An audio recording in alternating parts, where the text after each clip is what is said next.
making progress. I think that women are very entrepreneurial. Given a chance, they'll access the credit, they'll use the opportunities, they'll create a better livelihood for themselves and their families. So supporting the creation of those micro businesses, small businesses, right from the very smallest level is absolutely critical to the empowerment of women and the growth of a vibrant private sector in societies.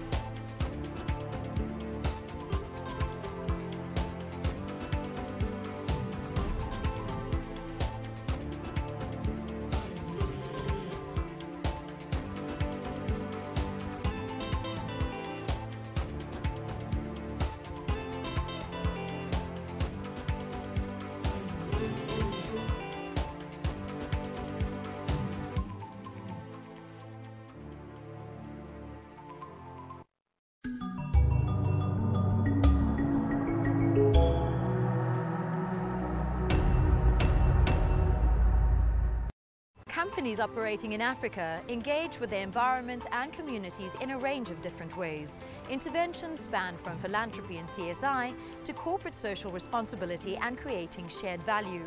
Regardless of the context, the common thread must be sustainability. Hi, I'm Natalie Becker, and today on It's Africa's Time, we look at 3 South African organizations and their commitment to the country's economic, social and environmental development. But first, we chat with Ilana Makebo Massa, Head of Research and Evaluation at Greater Capital, who'll share with us her insights in relation to CSI, CSR and shared value.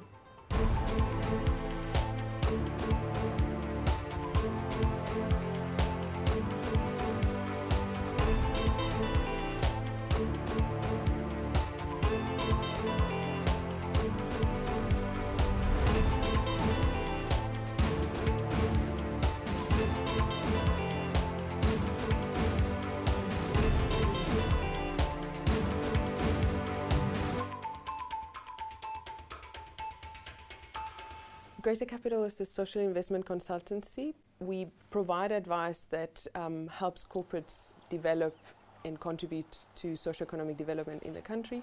Shared value is a new trend. It's looking into doing business with a long-term sustainable view that helps the bottom line, the financial returns of a business, but also the society, the communities and the environment around it.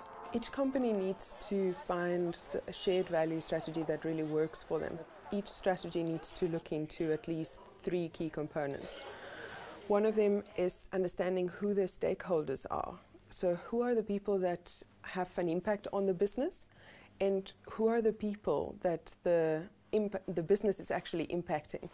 Corporates need to understand where their new markets will be coming from. Where is the demand going to grow, making their own business sustainable?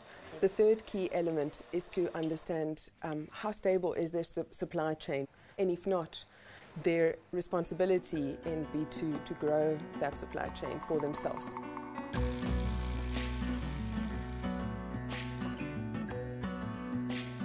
In 2009, we were approached by Tracy Gilmore and Tracy Chambers, who are now founders of the Clothing Bank. The idea worked perfectly for us because it actually gave us an opportunity to do 2 things: take care of our surplus clothing and make sure it's distributed in a way that's more responsible and more efficiently. But at the same time, it gave us an opportunity to empower a whole lot of women who would never have got the opportunity to be empowered as they are now. The 2 Tracies developed a holistic methodology and have achieved significant success in training unemployed mothers to run small retail trading businesses. One of the key tools that we use at the Clothing Bank is obviously recruitment. We need to recruit the right candidate, and we're looking for people that are self-motivated with a very strong work ethic. We have a holistic approach to training. Our coaching is the glue that keeps our organisation running. All women meet with a life coach for 2 hours every 2 weeks, and she helps them work through any personal barriers that they may be having towards their success. Each woman is allowed to spend 2,500 Rand at the Clothing Bank. They don't have 2,000 Rand in their back pocket, so we lend them 500 Rand to get started, and they go out into the communities, sell that clothing, and come back with a profit and buy more clothes. We suggest that the women mark their clothing up by 2.5 times. what they purchase it for.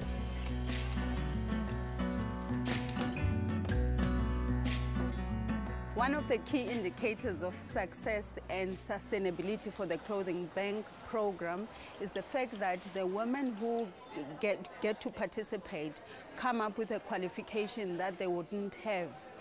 For example, the program ensures that their skills translate to a NQF level 4 qualification, which is an equivalent of a matric. It means even if we're not involved with those women in the few years to come, they will have a skill where they can actually get jobs or do some other meaningful things about their lives.